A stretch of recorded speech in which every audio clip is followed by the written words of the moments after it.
Hi, I'm Chloe. And I'm Caleb. And as Philip likes to remind plenty of people, we are Metro's first married couple. We met in Metro and we got married almost 2 years ago now.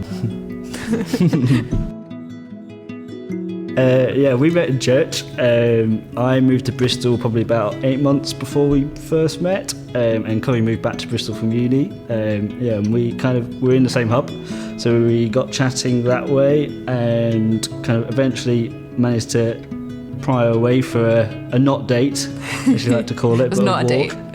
And we got to know each other. Things were going really well, but it was very much jumping through hoops with Chloe. She was a hard one to catch.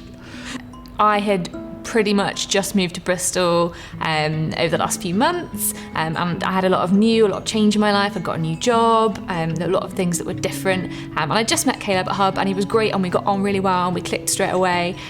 But for me, it was really important to get to know him a bit better. I met up with him with our Hub, which was really helpful, and so we were in a group setting, and I could see what he was like with other people. And we went on a couple of walks, didn't we?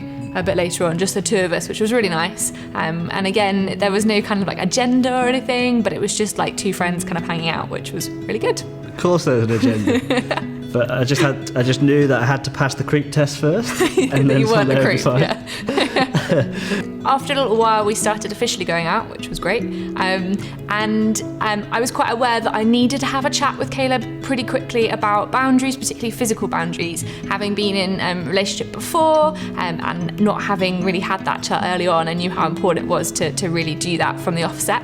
And I've been really lucky in that I've got some great girlfriends in my life who had talked to me about boundaries, and even before any of us were dating, we had quite good ideas about what we thought was a healthy thing in a relationship and what wasn't such a healthy thing, and that was really helpful then coming to you and saying, look, here's what I think about dating relationships, and here's what I think are good kind of physical boundaries to put into place.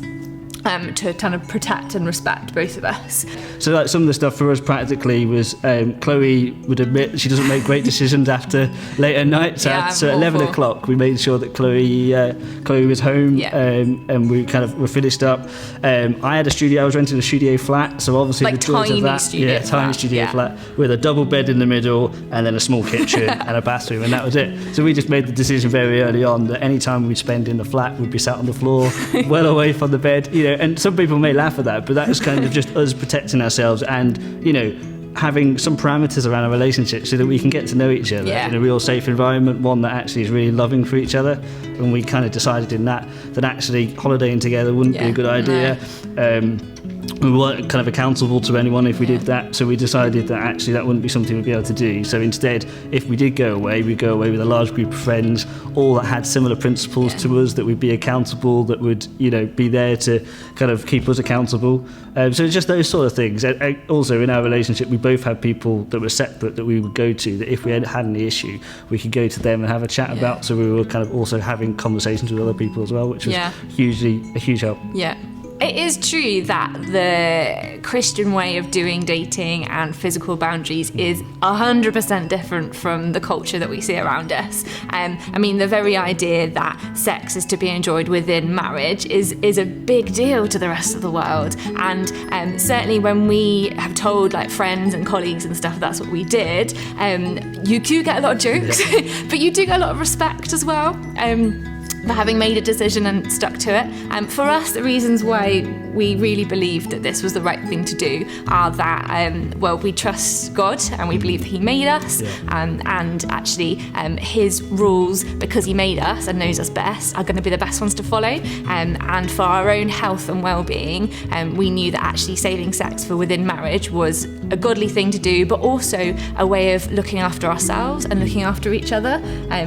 Lots of parts of the Bible talk about really loving other people and honouring other people, and actually when you're in a loving relationship with somebody, not having sex with them until you're married is a really loving thing to do, because just in case it doesn't work out or something like that, you haven't slept with someone else's husband, or you haven't gone too far with someone that they're going to have to explain that to another person. Looking back, I'm really pleased we made the decisions that we made on that. It's been, it's great. We're so glad that we did it God's way.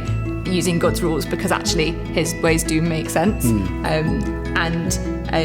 I think we'd really advise everyone to look at what God says about it, chat with people that you know and trust about it, and really consider doing it God's way. It's the best.